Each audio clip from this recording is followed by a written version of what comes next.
ជាប់ឲ្យគាត់វារួចស្រេចគ្រាន់តែ connect ជាមួយ PVC មកយើងដាក់តាមគល់នឹងបានរួចស្រេចអញ្ចឹងប្រព័ន្ធទឹករបស់យើងគឺមានន័យថាយើងគិតគូរដល់អតិថិជនយើងយើងគិតគូរថាក្រៅពីគាត់ដាំតរេនគាត់ត្រូវដាំអីនៅចន្លោះហ្នឹងទៀតមកសង្ឃីងគាត់ដាំនៅក្នុងនេះគឺមកសង្ឃីងច្រើនក្បាលសាច់នេះមួយគឺយើងប្រើចំនួន20លីត្រទឹកក្នុង10នាទីសួរបងប្អូនទាំងអស់គ្នានៅ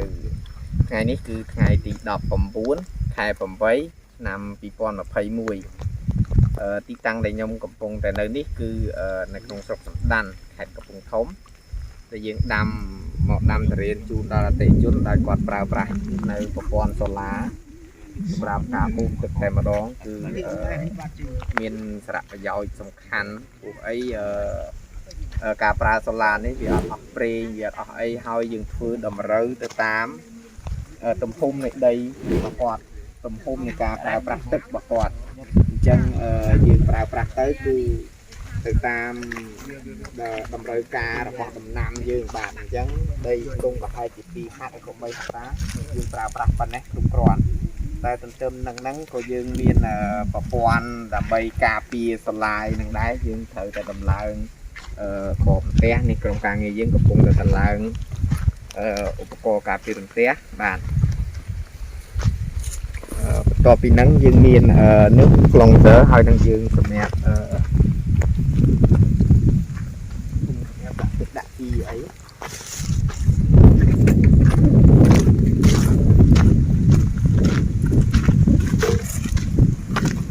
ាទនេះឥឡូវនេះគឺយើងកំពុងតែដំណើរការ plunger សម្រាប់ទៅលើផ្ទៃដីដាំដុះហើយនឹងដើម្បីស្រោចស្រពទៅលើដំណាំរបស់យើងហើយធុងនេះគឺមានអត្ថប្រយោជន៍សម្រាប់ដាក់ជីទៅតាមទឹកបាទដាក់ជីទៅតាមទឹកអញ្ចឹងយើងបូមទៅខាងណាយើងដាក់ជីទៅខាងហ្នឹងសម្រាប់ឲ្យទឹករបស់យើងហ្នឹងជីរបស់យើងហ្នឹងទៅតាមប្រព័ន្ធទឹកមកហើយសន្តានដីនៅតំបន់នេះគឺល្អគាត់មានអូនៅឆ្លងកាត់នៅផ្ទៃកណ្ដាលរបស់គាត់មកបាននៅលើ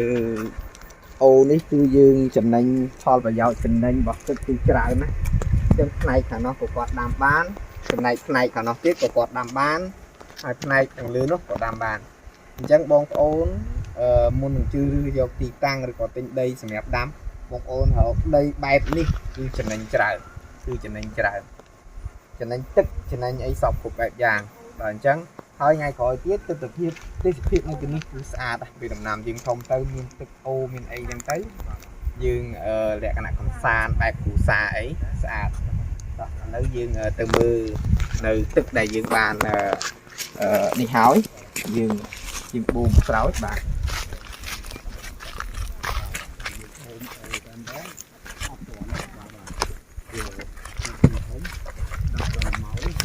ទឹកដែលយើងកំពុងតែដំណើរការបូមឡើងមកហើយ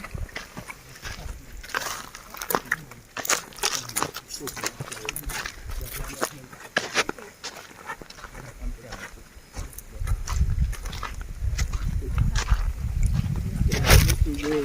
សម្រាប់សម្រាប់គាត់ត្រូវដាំអីនៅចន្លោះនៃផ្ទៃរងមួយគឺយើងភ្ជាប់ឲ្យគាត់វារួចស្រេចគ្រាន់តែ connect ជាមួយ PVC មកយើងដាក់តាមគល់នឹងបានរួចស្រេចអញ្ចឹងប្រព័ន្ធទឹករបស់យើងគឺមានន័យថាយើងគិតគូរដល់អតិថិជនយើងគិតគូរថាក្រៅពីគាត់ដាំតរេនគាត់ត្រូវដាំអីនៅចន្លោះហ្នឹងទៀត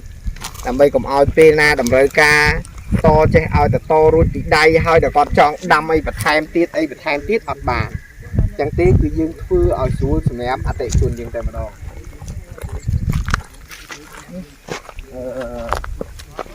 ទឹកដែលយើងបានប្រើប្រាស់ដោយប្រព័ន្ធសូឡាហ្នឹងដាក់កូនដែលយើងដាំហើយគឺពពូជមកសង្ឃីងគាត់ដាំនៅក្នុងនេះគឺមកសង្ឃីងច្រើនតែម្ដងបាទអញ្ចឹងទឹកលបឿនដល់ទឹករបស់យើងដែលយើងយកមកប្រើប្រាស់ពេលនេះគឺក្បាលសាច់នេះមួយគឺយើងប្រើចំនួន20លីត្រទឹកក្នុង10នាទីអញ្ចឹងកូនដែលយើងដាំហើយនេះ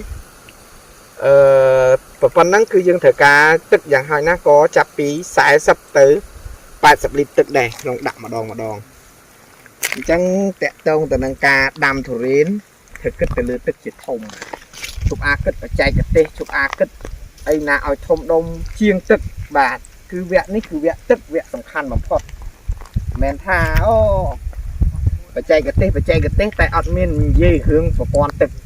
ដល់ពេលអត់និយាយរឿងប្រព័ន្ធទឹកជួបបញ្ហាទឹកបានបងប្អូនដោះស្រាយរឿងទឹកដល់ពេលដោះស្រាយរឿងទឹកវាហួសពេលបាត់ចាប់ផ្ដើមត្រេនយើងអខានក្នុងការលូតលាស់អីសពគ្រប់បែបយ៉ាងអញ្ចឹងវាអត់មានអីត្រូវជាប្រយោជន៍របស់យើងអញ្ចឹងជាមួយពួកយើងខ្ញុំគឺសិក្សាអំពីប្រព័ន្ធទឹកឲ្យបានច្បាស់លាស់ប្រព័ន្ធស្រោចស្រពទឹកជីទៅជាមួយគ្នាឲ្យបានច្បាស់លាស់មុននឹងយើងចាប់ផ្ដើមដំណើរការនៃការដាំដុះអញ្ចឹងយើងសិក្សាទៅលើប្រភពទឹកហ្នឹងតើគ្រប់គ្រាន់អត់មុននឹងយើងសម្រេចចិត្តអញ្ចឹងរាល់វីដេអូដែលខ្ញុំតែងតែខ្ញុំបង្ហាញអំពីថាមុននឹងដាំរៀនឬក៏ដំណាំអីក៏ដោយត្រូវគិតទឹកឲ្យសំខាន់បើអត់ទឹកឈប់អាប្រឹងពេកគីឡូវាខាតបាទអញ្ចឹងជាក់ស្ដែងបងប្អូនមើលទស្សនវិជ្ជានៅទីនេះទៅគឺយើងដាំជូនអតិថិជនប្រហែលជាថ្ងៃនេះទៀតយើងរួចរាល់អស់ហើយនៅតំបន់នេះបាទអញ្ចឹងសង្ឃឹមថាគាត់ពេញចិត្តនឹងទទួលយកនៅសេវាកម្មរបស់យើងខ្ញុំបាទទស្សនវិជ្ជាទាំងមូលគឺទីនេះមើលទៅរៀងស្អាតបាទយើងសូម្បីតែទីតាំងដាក់សូឡាបីតែគាត់គ្រប់គ្រាន់ទាំងអស់មានប្រព័ន្ធការពារផ្ទះអីចឹងដល់គ្រប់ដើម្បីការពារទាំងចំការការពារទាំងប្រព័ន្ធសូឡារបស់យើងបាទទេសូមអរគុណសូមជម្រាបលា